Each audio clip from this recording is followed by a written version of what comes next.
ನಡಿ ಈಗ ಶುರು ಮಾಡೋಣ. ಕೇಸರಿಯಿಂದ ಮನೋಲ್ಲಾಸ ಮನಸ್ಸು ಮತ್ತೇರಿ ಕುಣಿದಾಡಿದೆ ನೋಡು, ಮನಸ್ಸು ಮತ್ತೇರಿ ಕುಣಿದಾಡಿದೆ ನೋಡು. ಕ್ಷಣ ಕ್ಷಣವೂ ಆಚರಿಸಿ ಕೇಸರಿ ಹಬ್ಬ. ವಿಮಲ್ ಬಾಯಲ್ಲಿ ಹೇಳಿ ಕೇಸರಿ. ಅಂಜಲಿ ಹತ್ಯೆ ಆರೋಪಿಯ ಅರೆಸ್ಟ್ ಆಗಿದೆ. ಕೊನೆಗೂ ಪೊಲೀಸರು ಆತನನ್ನ ಬಂಧಿಸಿದ್ದಾರೆ. ಹಂತಕ ಗಿರೀಶ್ ಸಾವಂತ್ ಬಂಧನ ಆಗಿದೆ. ಕೊಲೆ ಮಾಡಿ ಎಸ್ಕೇಪ್ ಆಗಿದ್ದಂತಹ ಆರೋಪಿಯನ್ನ ಬಂಧಿಸಿದ್ದಾರೆ ಪೊಲೀಸರು. ರೇಣುಕಾ ಸುಕುಮಾರ್ ಅರೆಸ್ಟ್ ಬಗ್ಗೆ ಮಾಹಿತಿಯನ್ನ ಕೂಡ ಕೊಟ್ಟಿದ್ದಾರೆ. ಪೊಲೀಸ್ ಆಯುಕ್ತೆ ರೇಣುಕಾ ಸುಕುಮಾರ್ ಮಾಹಿತಿಯನ್ನ ಕೊಟ್ಟಿದ್ದಾರೆ.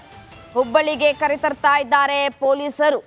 ಆತನನ್ನ ಕೊಲೆ ಮಾಡಿ ಹುಬ್ಬಳ್ಳಿಗೆ ಎಸ್ಕೇಪ್ ಆಗಿದ್ದ ಅಂಜಲಿಯನ್ನ ಕೊಲೆ ಮಾಡಿ ಅನಂತರ ಸಾಕಷ್ಟು ಪ್ರತಿಭಟನೆಗಳು ಕೂಡ ಆಯಿತು. ಅಂಜಲಿಯ ಸಾವಿಗೆ ರಿಪಬ್ಲಿಕ್ ಕನ್ನಡ ಅಭಿಯಾನ ಕೂಡ ಶುರು ಮಾಡಿದೆ.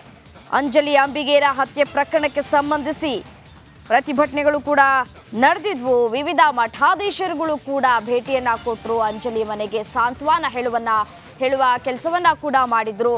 ಅದೇ ರೀತಿಯಾಗಿ ರಾಜಕಾರಣಿಗಳು ಕೂಡ ಅಂಜಲಿಯ ಮನೆಗೆ ಭೇಟಿ ಕೊಟ್ಟು ಸಾಂತ್ವನವನ್ನ ಕೂಡ ಹೇಳಿದ್ರು. ರಿಪಬ್ಲಿಕ್ ಕನ್ನಡ ಕೂಡ ಅಭಿಯಾನವನ್ನ ಕೂಡ ಮಾಡಿದೆ. ಅಂಜಲಿಗೆ ನ್ಯಾಯ ಕೊಡಿಸುವಂತಹ ಹಿನ್ನೆಲೆಯಲ್ಲಿ ಇದೀಗ ಆರೋಪಿಯ ಬಂಧನ ಆಗಿದೆ. ದೃಶ್ಯದಲ್ಲೂ ಕೂಡ ಗಮನಿಸ್ತಾ ಇದ್ದೀರಲ್ಲ, ಆತನೇ ಗಿರೀಶ್ ಸಾವಂತ್ ಆರೋಪಿ. ಪೊಲೀಸ್ ಆಯುಕ್ತೆ ರೇಣುಕಾ ಸುಕುಮಾರ್ ಮಾಹಿತಿಯನ್ನ ಕೂಡ ಕೊಟ್ಟಿದ್ದಾರೆ. ಹುಬ್ಬಳ್ಳಿಯಲ್ಲಿ ಆತನನ್ನ ಅರೆಸ್ಟ್ ಮಾಡಲಾಗಿದೆ. ಆತನನ್ನ ಕರೆತರುವಂತಹ ಕೆಲಸಗಳು ಕೂಡ ಆಗ್ತಾ ಇರುವಂತದ್ದು.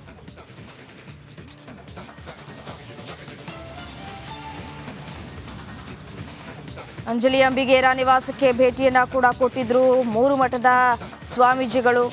ಈ ಒಂದು ಕೊಲೆಯನ್ನ ಪ್ರತಿಯೊಬ್ಬರೂ ಕೂಡ ಖಂಡಿಸಿದ್ರು. ಹುಬ್ಬಳ್ಳಿಯಲ್ಲಿ ಕೇವಲ ಒಂದು ತಿಂಗಳಲ್ಲಿ ಎರಡೆರಡು ಮರ್ಡರ್ ಆಗಿರೋದು ಹುಬ್ಬಳ್ಳಿಯ ಜನತೆಗೆ ನಿಜಕ್ಕೂ ಏನಾಗ್ತಾ ಇದೆ ಅನ್ನುವಂತಹ ಪ್ರಶ್ನೆಗಳು ಕೂಡ ಉದ್ಭವ ಆಗಿತ್ತು. ಪೊಲೀಸ್ ಇಲಾಖೆಗೆ ಮಾಹಿತಿಯನ್ನ ಕೂಡ ಕೊಟ್ಟಿದ್ರು. ಪೊಲೀಸ್ ಇಲಾಖೆಯ ಅಧಿಕಾರಿಗಳು ನಿರ್ಲಕ್ಷ್ಯವನ್ನ ವಹಿಸಿದ್ರು. ಇದು ಸಿಎಂ ಮತ್ತು ಗೃಹ ಇಲಾಖೆಯ ವಿರುದ್ಧ ಆಕ್ರೋಶಕ್ಕೂ ಕೂಡ ಕಾರಣ ಆಗಿತ್ತು. ಅಂಜಲಿಯ ಕೊಲೆ ಸರ್ಕಾರ ನಿರ್ದಾಕ್ಷಿಣ್ಯವಾಗಿ ಕ್ರಮವನ್ನ ಕೈಗೊಳ್ಳಲಿದೆ ಅಂತ ಕೂಡ ಹೇಳಿಕೆಯನ್ನ ಕೂಡ ಕೊಟ್ಟಿದೆ ಸರ್ಕಾರ. ಆದರೆ ಅಂಜಲಿಯ ಸಾವಿಗೆ ನ್ಯಾಯ ಬೇಕು ಅಂತ ಹೇಳಿ ಪ್ರತಿಭಟನೆಗಳು ಕೂಡ ಆಗ್ತಾ ಇದೆ. ಗಿರೀಶ್ ಅನ್ನೋರನ್ನ ಈಗಾಗಲೇ ವಶಕ್ಕೆ ಪಡೆದುಕೊಂಡಿದ್ದಾರೆ. ಆತನನ್ನ ಬಂಧಿಸಿದ್ದಾರೆ. ಆರೋಪಿಯ ಬಂಧನ ಆಗಿದೆ.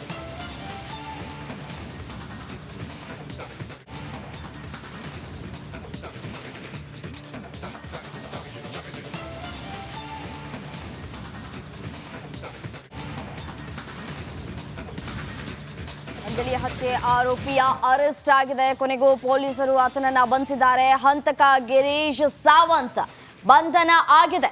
ಕೊಲೆ ಮಾಡಿ ಎಸ್ಕೇಪ್ ಆಗಿದ್ದಂತಹ ಆರೋಪಿಯನ್ನ ಬಂಧಿಸಿದ್ದಾರೆ ಪೊಲೀಸರು. ರೇಣುಕಾ ಸುಕುಮಾರ್ ಅರೆಸ್ಟ್ ಬಗ್ಗೆ ಮಾಹಿತಿಯನ್ನ ಕೂಡ ಕೊಟ್ಟಿದ್ದಾರೆ. ಪೊಲೀಸ್ ಆಯುಕ್ತೆ ರೇಣುಕಾ ಸುಕುಮಾರ್ ಮಾಹಿತಿಯನ್ನ ಕೊಟ್ಟಿದ್ದಾರೆ. ಹುಬ್ಬಳ್ಳಿಗೆ ಕರೆತರ್ತಾ ಇದ್ದಾರೆ ಪೊಲೀಸರು. ಆತನನ್ನ ಕೊಲೆ ಮಾಡಿ ಹುಬ್ಬಳ್ಳಿಗೆ ಎಸ್ಕೇಪ್ ಆಗಿದ್ದ ಅಂಜಲಿಯನ್ನ ಕೊಲೆ ಮಾಡಿ ಅನಂತರ ಸಾಕಷ್ಟು ಪ್ರತಿಭಟನೆಗಳು ಕೂಡ ಆಯಿತು. ಅಂಜಲಿಯ ಸಾವಿಗೆ ರಿಪಬ್ಲಿಕ್ ಕನ್ನಡ ಅಭಿಯಾನ ಕೂಡ ಶುರು ಮಾಡಿದೆ. ಅಂಜಲಿ ಅಂಬಿಗೇರ ಹತ್ಯೆ ಪ್ರಕರಣಕ್ಕೆ ಸಂಬಂಧಿಸಿ ಪ್ರತಿಭಟನೆಗಳು ಕೂಡ ನಡೆದಿದ್ವು. ವಿವಿಧ ಮಠಾಧೀಶರುಗಳು ಕೂಡ ಭೇಟಿಯನ್ನ ಕೊಟ್ಟರು. ಅಂಜಲಿ ಮನೆಗೆ ಸಾಂತ್ವನ ಹೇಳುವ ಕೆಲಸವನ್ನ ಕೂಡ ಮಾಡಿದ್ರು. ಅದೇ ರೀತಿಯಾಗಿ ರಾಜಕಾರಣಿಗಳು ಕೂಡ ಅಂಜಲಿಯ ಮನೆಗೆ ಭೇಟಿ ಕೊಟ್ಟು ಸಾಂತ್ವನವನ್ನ ಕೂಡ ಹೇಳಿದ್ರು. ರಿಪಬ್ಲಿಕ್ ಕನ್ನಡ ಕೂಡ ಅಭಿಯಾನವನ್ನ ಕೂಡ ಮಾಡಿದೆ. ಅಂಜಲಿಗೆ ನ್ಯಾಯ ಕೊಡಿಸುವಂತಹ ಹಿನ್ನೆಲೆಯಲ್ಲಿ ಇದೀಗ ಆರೋಪಿಯ ಬಂಧನ ಆಗಿದೆ. ದೃಶ್ಯದಲ್ಲೂ ಕೂಡ ಗಮನಿಸ್ತಾ ಇದ್ದೀರಲ್ಲ, ಆತನೇ ಗಿರೀಶ್ ಸಾವಂತ್ ಆರೋಪಿ. ಪೊಲೀಸ್ ಆಯುಕ್ತೆ ರೇಣುಕಾ ಸುಕುಮಾರ್ ಮಾಹಿತಿಯನ್ನ ಕೂಡ ಕೊಟ್ಟಿದ್ದಾರೆ. ಹುಬ್ಬಳ್ಳಿಯಲ್ಲಿ ಆತನನ್ನ ಅರೆಸ್ಟ್ ಮಾಡಲಾಗಿದೆ. ಆತನನ್ನ ಕರೆತರುವಂತಹ ಕೆಲಸಗಳು ಕೂಡ ಆಗ್ತಾ ಇರುವಂತದ್ದು.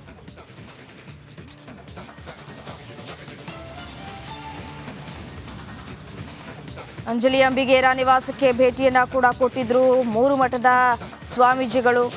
ಈ ಒಂದು ಕೊಲೆಯನ್ನ ಪ್ರತಿಯೊಬ್ಬರೂ ಕೂಡ ಖಂಡಿಸಿದ್ರು.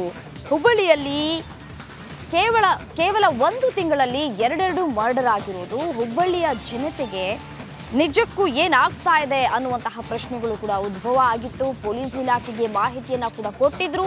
ಪೊಲೀಸ್ ಇಲಾಖೆಯ ಅಧಿಕಾರಿಗಳು ನಿರ್ಲಕ್ಷ್ಯವನ್ನ ವಹಿಸಿದ್ರು.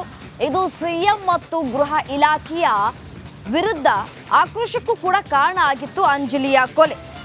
ಸರ್ಕಾರ ನಿರ್ದಾಕ್ಷಿಣ್ಯವಾಗಿ ಕ್ರಮವನ್ನ ಕೈಗೊಳ್ಳಲಿದೆ ಅಂತ ಕೂಡ ಹೇಳಿಕೆಯನ್ನ ಕೂಡ ಕೊಟ್ಟಿದೆ ಸರ್ಕಾರ. ಆದರೆ ಅಂಜಲಿಯ ಸಾವಿಗೆ ನ್ಯಾಯ ಬೇಕು ಅಂತ ಹೇಳಿ ಪ್ರತಿಭಟನೆಗಳು ಕೂಡ ಆಗ್ತಾ ಇದೆ.